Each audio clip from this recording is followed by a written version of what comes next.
Ya. Assalamualaikum warahmatullahi wabarakatuh. Saudara-saudara sekalian, seperti saudara-saudara saksikan bahwa hari ini saya meresmikan bersama-sama dengan Pak Menteri Koperasi dan Pak Gubernur Jawa Tengah 6 PLUT KUMKM, yaitu tempat pelatihan usaha yang sekarang ini sudah mencapai berapa Pak? Sudah 74. Ini dalam rangka upaya peningkatan kualitas UMKM kita dengan pendampingan dan pemberian inkubasi dan juga kurasi, pelatihan dan lain sebagainya. Ini saya kira ini usaha kita dalam rangka meningkatkan para pengusaha kita supaya menjadi pengusaha yang di antara UMKM itu ada yang bisa dikembangkan, kemudian kita dorong untuk bahkan di antara produk-produknya sudah mulai ada yang diekspor. Saya kira itu. Mungkin silakan ada yang tanya, terutama yang terkait dengan UMKM. Tapi kalau ada soal yang lain nggak masalah juga. Baik Pak. Silakan. Baik Pak, terima kasih Pak. Ayu dari Warta Ekonomi mau tanya terkait dengan bagaimana meningkatkan kualitas produk UMKM dalam keterbatasan fasilitas, dana, dan informasi Pak. Karena masih banyak produk UMKM yang terhalang oleh hal tersebut di pedalaman. Itu kok langkah konkretnya dari pemerintah seperti apa? Terus yang kedua, ini peresmian PLUT ini rencananya akan berapa PLUT lagi dalam jangka waktu tahun depan? Dan pengembangannya akan seperti apa Pak? Terima kasih. ya, saya kira pertama tentu pemerintah akan terus tidak pernah berhenti ya, sesuai dengan tentu periode yang sekarang sampai 2024 itu kita akan bangun terus PLUT nanti secara teknis saya kira Pak Menteri Koperasi dan juga jangkauannya akan kita perluas jumlahnya. Kemudian kualitasnya tentu akan terus kita pertingkatkan. Kemudian hal-hal yang kurang itu akan kita terus dorong. Ada yang mungkin di permodalan, ada yang di kurasi, ada yang di kemasan, ada yang pokoknya semua hal yang. Nah, seperti apa konsep yang nanti dilakukan? Saya minta Pak Teten untuk memberikan penjelasan. Baik, kita melakukan dua pendekatan karena kita membagi ada dua kelompok besar UMKM. Satu UMKM yang memang lebih ke usaha untuk memenuhi kebutuhan rumah tangga atau ekonomi subsisten. Nah, ini yang kita dekati lewat bagaimana mereka tetap bisa berusaha, mendapatkan pembiayaan yang mudah, murah, bisa mendapatkan barang dagangan yang murah sehingga mereka bisa bertahan. Tapi sebagian besar dari mereka ini memang tidak bisa didorong untuk menjadi wirausaha berkembang. Ya. Nah, kita yang kedua, pendekatan kedua, kita menyiapkan UMKM yang memang kita dorong untuk tumbuh berkembang, ya, termasuk bagaimana mereka memiliki kualitas produknya yang tidak boleh kalah dengan produk industri, tidak boleh kalah dengan juga produk dari luar. Nah, ini akses terhadap teknologi produksi yang menjadi sangat penting, bukan saja akses kepada pembiayaan, akses kepada pasar. Nah, untuk akses terhadap teknologi, ya, kami punya program untuk membangun rumah-rumah produksi bersama, semacam pabrik yang nanti standar industri yang dimiliki oleh UMKM, di mana para UMKM bisa maklun di situ, ya, sehingga produknya nanti sekelas industri. Tahun ini Pak Wapres kami ada piloting di 3 tempat tahun depan akan ada 7 lagi, ya, dan ini saya kira akan punya dampak yang luar biasa mengenai kita meningkatkan kualitas produknya, termasuk memanfaatkan potensi-potensi ekonomi yang luar biasa yang sekarang kurang dikelola dengan baik. Nah, lalu kita tahun depan juga akan membangun rumah-rumah kemasan. Ini banyak produk UMKM, terutama di kuliner, kria, fashion yang membutuhkan rumah kemasan. Pak Gubernur tadi menyampaikan dari pengalaman Jawa Tengah, setelah didandani kemasannya, harganya makin bagus, sehingga pendapatan para UMKM meningkat. Itu hanya urusan kemasan. Nah, sekarang ini mereka masih mahal, ya, kalau orang per orang dalam skala produksi kecil untuk memiliki kemasan yang bagus itu mahal, ya, sehingga nanti mulai membayar desainnya ini. Nah, nanti dengan rumah kemasan itu terintegrasi semuanya. Barangkali itu. Terima kasih. Ya, saya kira sudah jelas, saya kira. Dan itu komitmen pemerintah. Izin Bapak, Gita Irawan dari tribunnews.com Pak, mau tanya soal isu lain Pak kalau boleh, terkait dengan eskalasi situasi keamanan di Papua. Sejauh ini langkah apa yang diambil sama pemerintah? Apakah ada perubahan strategi atau pendekatan mungkin Pak terkait dengan situasi di Papua, apalagi ini menjelang tahun baru? Itu aja Pak.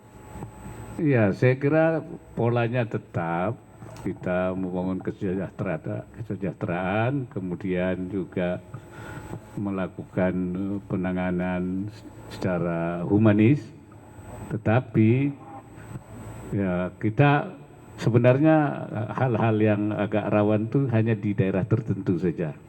Sebab saya keliling ke seluruh Papua, semua aman-aman saja. Ya, saya datang ke Jayapura, saya datang ke Merauke, saya datang ke Timika, saya datang ke Kaimana, saya datang ke Biak, semua. Bahkan mereka minta ditambah lagi, provinsinya tambah 2 lagi. Di Papua Barat, di Papua Indo, di Papua. Saya bilang nanti dulu yang 4 ini saja, ini kita bereskan dulu. Ya. Nah, jadi mereka bukan menolak, tapi ingin ingin nambah. Dan sambutan mereka juga bagus, keadaan juga bagus, semuanya semangatnya tinggi, hanya di daerah. Nah, untuk daerah-daerah khusus ini memang kita akan coba untuk lebih tegas, ya, melakukan penanganan terhadap mereka yang gerombolan pengacau itu, yang merusak atau mengganggu keamanan. Dan mungkin kita sesuai dengan adanya daerah otonomi baru, itu akan kita sesuaikan semua, akan kita perkuat keamanannya juga. Saya kira itu. Ya. Oke, silakan yang lain. Izin Pak Wapres, saya Akbar Evandio dari Bisnis Indonesia. Mau izin bertanya terkait dengan larangan penjualan rokok batangan pada tahun depan itu Pak Wapres. Kira-kira apa yang melandasi pemerintah untuk melakukan kebijakan tersebut? Apalagi di tengah masyarakat ini kan sekarang jadi pro kontra juga, dan pedagang menilai bahwa penjualan rokok batangan justru sebenarnya lebih banyak dibandingkan yang pack. Dan yang kedua pertanyaannya lebih ke arah bola sih Pak, AFF. Kan Indonesia kemarin menang 2-1 atas Kamboja, terus kemarin juga baru saja mengalahkan Brunei Darussalam 7-0. Dan selanjutnya Thailand. Kira-kira pendapat Pak Wapres seperti apa? Gitu aja. Yang masalah rokok ini, saya pikir itu turunan dari undang-undang, ya. Undang-undang nomor 36 ya 2009 itu ada turunannya itu, ya, di antaranya itu turunannya itu yaitu melarang penjualan, itu undang-undang tentang kesehatan.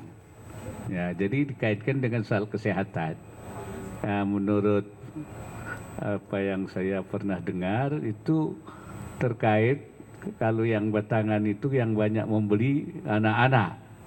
Jadi ini menyangkut masalah kesehatan. Jadi untuk mencegah, ya saya kira itu. Jadi itu undang-undang merupakan turunan dari undang-undang, sehingga masalahnya sudah menjadi undang-undang sehingga harus dilaksanakan. Ya. Saya kira itu. Masalah bola ini kita berharap saja ya bahwasanya Indonesia ini bisa terus jadi AFF ini bisa menjuarai, kita doakan saja. Karena ini menangnya belum sesuatu yang karena yang dikalahkan itu baru Brunei, Kamboja, nah, masih yang berat-berat kan masih belum.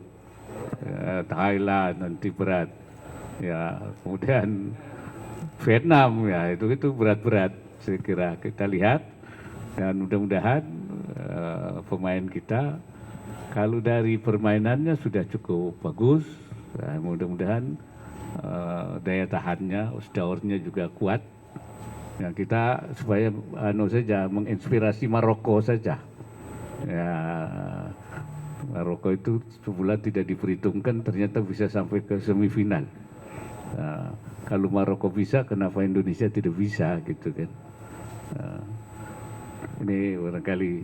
Jadi kita doakan dan yakin kalau pemerintah sudah mendorong melalui desain besar olahraga nasional, memang kita pada ada event-event yang kita harapkan nanti lama-lama menjadi ASEAN, menjadi Asia dan seterusnya. Ya. Saya kira itu. Baik Masih Pak, ada yang lain? Nina, dari silakan. saya Pak, Nina dari Harian Kompas. Boleh sedikit menyambung tadi pertanyaan tentang rokok Pak. Jadi kan selama ini yang terjadi adalah kalau penjualan rokok pada anak tidak terawasi. Nah, dengan aturan ini mekanisme pengawasannya sendiri apa sudah dipikirkan seperti apa? Sebenarnya saya masih ada pertanyaan lain Pak soal reshuffle, kan Pak Presiden kemarin juga mengatakan ada sinyal-sinyal untuk reshuffle. Sejauh ini masukan dari Pak Wapres sendiri apa sih? Apakah sudah ada pembicaraan antara Bapak dengan Pak Presiden terkait itu? Ya, kalau yang pengawasan pasti ya kita, karena ini sudah menjadi undang-undang dan itu dalam rangka menjaga kesehatan masyarakat, ya kita siapkan walaupun nanti tentu seperti apa, tapi pengawasannya akan terus dilakukan karena itu sudah menjadi perintah undang-undang ya, jadi memang kita harus kerjakan. Kalau reshuffle kabinet itu kan memang hak prerogatif presiden. Jadi kalau soal konsultasi saya dengan presiden itu nggak usah diceritakan kepada wartawan itu ya.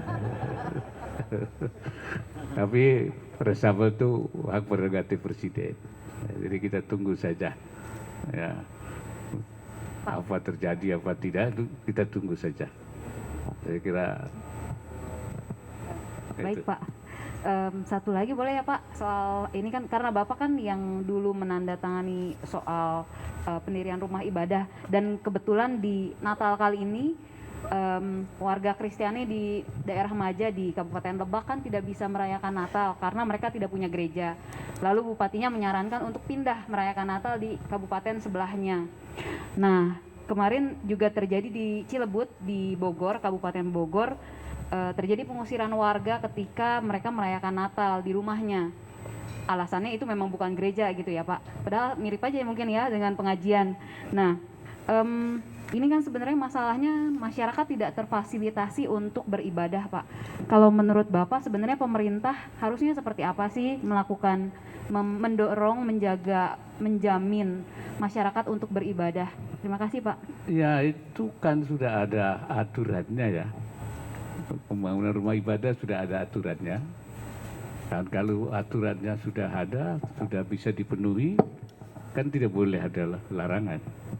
Tapi kalau belum terpenuhi, itu memang belum dapat izin kan. Ya, jadi dia bisa di daerah yang lebih dekat. Itu bukan hanya untuk gereja, untuk masjid juga sama, di mana-mana juga harus seperti itu. Jadi itu kan aturan untuk semua agama, semua tempat ibadah. Itu dalam rangka, itu sebenarnya kesepakatan majelis-majelis agama yang keputusannya dituangkan dalam bentuk peraturan Menteri Agama dan Menteri Dalam Negeri. Jadi kesepakatan untuk menjaga supaya tidak terjadi konflik, maka semua agama sepakat mengambil cara seperti itu. Kemudian jadi aturan. Jadi aturan itu sebenarnya menetapkan kesepakatan dari majelis-majelis agama. Jadi itu saya kira untuk semua agama, bukan hanya untuk misalnya Kristen atau untuk Hindu, untuk Islam sama saja juga harus seperti itu di semua daerah. Barangkali itu sudah suatu keadilan. Jadi sebenarnya memang tidak boleh ada dipersoalkan seperti itu. Nah, barangkali itu. Ya. Oke, terima kasih teman-teman semuanya.